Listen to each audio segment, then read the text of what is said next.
Israel की राजधानी तेल अवीव में एक सायरन बजा और सारे के सारे अपनी जान बचाने के लिए दौड़ पड़े।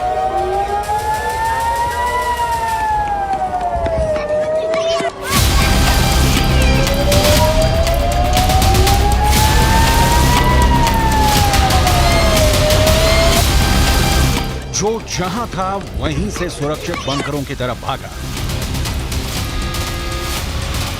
लेकिन इस वीडियो में एक शख्स ने सबका ध्यान आकर्षित किया। इस आदमी के हाथ में एक फुटबॉल है और भागने वालों की इस भीड़ में बड़े पैमाने पर बच्चे नजर आ रहे हैं।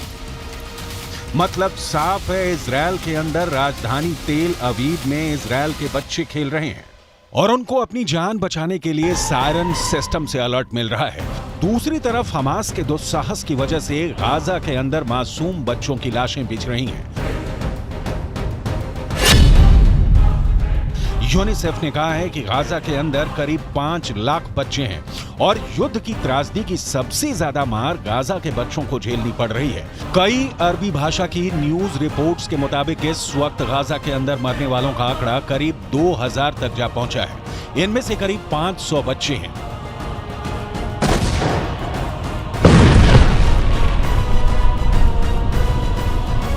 एक तरफ गाजा में लोग मारे जा रहे हैं, दूसरी तरफ अमीर अरब मुल्कों में बैठा हुआ लग्जरी लाइफ जी रहा हमास का सर्वोच्च नेता इस्माइल हानिया पूरी दुनिया को उकसाने में लगा हुआ है।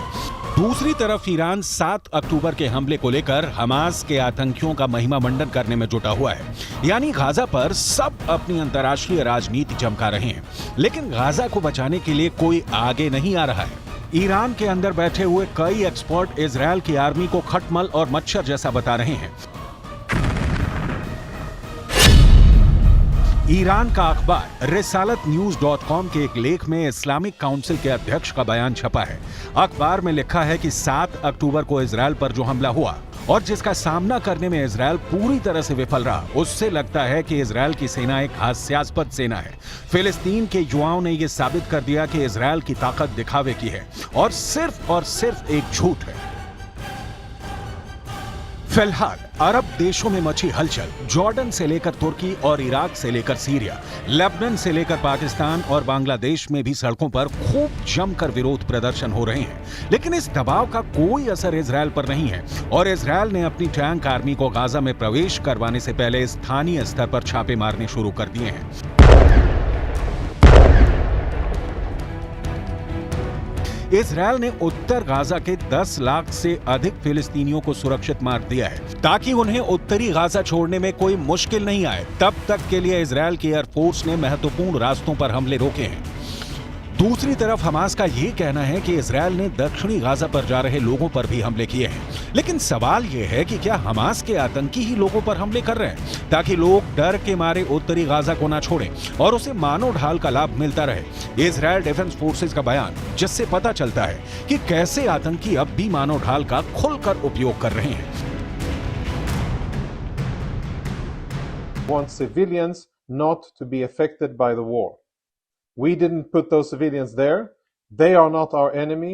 We are not trying to kill or injure any civilians. We are fighting against Hamas. That needs to be abundantly clear. We are fighting and targeting Hamas and its military infrastructure wherever it is. That's where we target it, and we have targeted around the Gaza Strip and in the northern part of the Gaza Strip. We have seen a significant movement of Palestinian civilians towards the south. Extremely sad and worrying to see is the fact that Hamas actively undermines and has tried to stop Palestinian civilians from evacuating that area, both via messages and also checkpoints and stops on the ground, according to reports made by international media. That, I think, is the peak of cynicism, the fact that Hamas not only holds civilians as their human shields, not only does Hamas embed itself within the civilian population and tries to use them as a disguise. Not only do they hide their infrastructure underneath the civilian infrastructure, not all of those things combined, and also when we ask the civilians to evacuate, Hamas tries to stop it.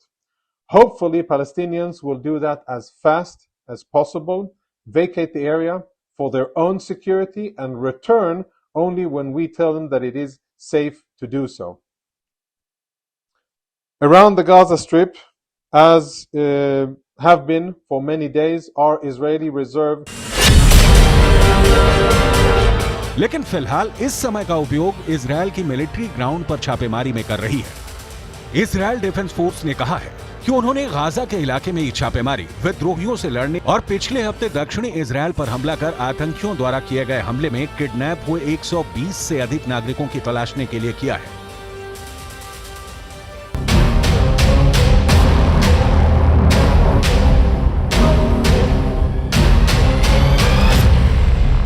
Gaza के अंदर इस वक्त की हालत यह है कि फिलिस्तीन के अरबी भाषा के अखबारों के मुताबिक गाजा में दवा की कमी 44% हो चुकी है। गाजा में बिजली की कमी 80% हो चुकी है। गाजा के अंदर 20% बिजली अभी तक जनरेटर से पैदा हो रही थी, लेकिन ईंधन की कमी की वजह से अब जनरेटर भी बंद होने लगे हैं और इसकी वजह से गाजा के अस्पतालों में इलाज में भी दिक्कत आ रही है, क्योंकि वहां बिजली की आपूर्ति में कठिनाई हो रही है। गाजा के अस्पतालों में नाकेबंदी की वजह से चिकित्सा उपकरणों की कमी 33% तक हो चुकी है। अस्पतालों के ब्लड बैंक में खून तेजी से खत्म हो रहा है। अब सवाल ये उठता है कि आखिर गाजा में मौजूद 20 लाख से ज्यादा लोग क्या करेंगे। जाहिर सी बात है कि इजिप्ट की सरकार की तरफ से कूटनीतिक बयान ये आया है कि लोग गाजा पट्टी को नहीं छोड़ें, क्योंकि अगर गाजा खाली हो गया तो इजरायल जमीन पर कब्जा कर लेगा और फिर उनको वो जमीन वापस नहीं मिल पाएगी। ऐसे में अगर गाजा के लोग जहां हैं वहीं रहेंगे तो जाहिर सी बात है कि फिर इस आशंका से इनकार नहीं किया जा सकता है कि हमास गाजा के लोगों को भी युद्ध लड़ने के लिए मजबूर कर दे।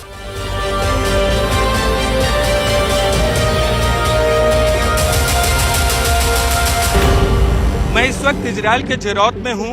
दरअसल खून इजरायल में भी बह रहा है और गाजा में भी, लेकिन असल खूनी खेल तब खेला जाएगा जब इजरायल की सेना गाजा शहर में पहुंचेगी और वहां दोनों पक्षों की तरफ से शहरी युद्ध होगा, यानी गुरिल्ला वॉर होगा गाजा शहर के शहरी इमारतों में। दूसरे विश्व युद्ध में ऐसा ही रूस के अंदर लेनिनग्राद और बर्लिन में भी हुआ। ये एक अर्बन वॉरफेयर था जिसमें लेनिनग्राद और बर्लिन के अंदर इमारतों के अंदर से खूनी जंग लड़ी जा रही थी, जिसमें बेहद खतरनाक जंग हुई थी। हिटलर जैसी तानाशाह की मजबूत आर्मी बेस अर्बन वॉरफेयर यानी शहरी युद्ध को नहीं झेल सकी थी।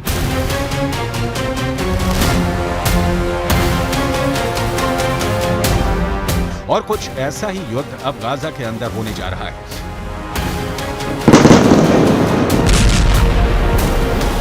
जिन इमारतों को इजरायल ने हवाई हमले करके खंडहर में तब्दील कर दिया है, उन्हीं इमारतों के अंदर से ही हमास के आतंकी खतरनाक गोरिल्ला युद्ध छेड़ने वाले हैं, जिसका अंजाम क्या होगा ये कहना इतना आसान भी नहीं है।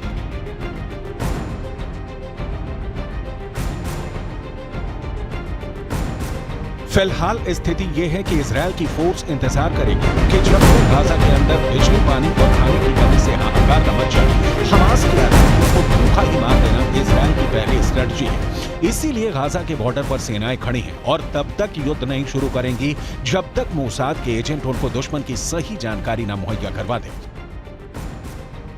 और इसीलिए ये युद्ध अभी लंबा खींचेगा, क्योंकि गाजा के अंदर घुसकर वहां सुरंगों में घुसे आतंकियों के जाल में फंस जाने का डर भी इजरायल को है। यही वजह है कि इजरायल एक एक कदम फूंक फूंक कर रख रहा है। इजरायल इस बात को समझ चुका है कि गाजा की लड़ाई कठिन है, इसीलिए इजरायल ने अपनी आर्मी की फुल स्ट्रेंथ बुला ली है। इजरायल की आर्मी में दो तरह के सैनिक हैं। पहले सैनिक हैं इजरायल की एक्टिव आर्मी और दूसरे सैनिक हैं इजरायल की रिजर्व आर्मी। इजरायल के अंदर 50 साल से कम उम्र के लोग रिजर्व आर्मी के सदस्य होते हैं। सामान्य परिस्थितियों में इनमें से ये रिजर्व आर्मी साल में एक बार इजरायल के रक्षा मंत्रालय को रिपोर्ट करती है, लेकिन अब इजरायल ने अपनी 3/4 रिजर्व फोर्स को बुला लिया है, यानी इजरायल की 3,60,000 के रिजर्व आर्मी और इजरायल की 1,50,000 की एक्टिव आर्मी को मिलाकर इजरायल कुल 5,10,000 सैनिक बुला चुका है। इन सभी सैनिकों में सबसे आगे इजरायल की एक्टिव आर्मी ही रहेगी। इजरायल की यही एक्टिव आर्मी गाजा के अंदर घुसेगी। ये एक्टिव आर्मी बिल्कुल युवा है और इसके ज्यादातर सैनिक सिर्फ 18 से 21 साल के बीच में है। रिजर्व आर्मी बैक सपोर्ट में इस एक्टिव आर्मी के लिए गोला बारूद वगैरह मुहैया करवाएगी।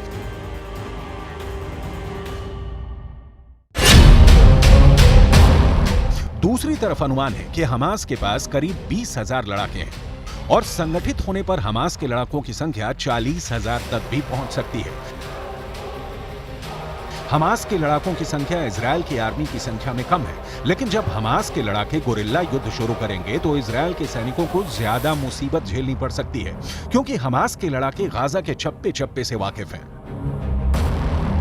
लेकिन अरब देशों के मीडिया के अंदर इस वक्त हड़कंप मचा हुआ है। अरबी भाषा के अखबार अल कुद्स ने अपने एक संपादकीय में लिखा है कि जब हमास के लड़ाकों की संख्या ही ज्यादा से ज्यादा 40,000 है, तो फिर आखिर क्या वजह है कि इजरायल ने 5 लाख से ज्यादा सैनिक इकट्ठा कर लिए हैं?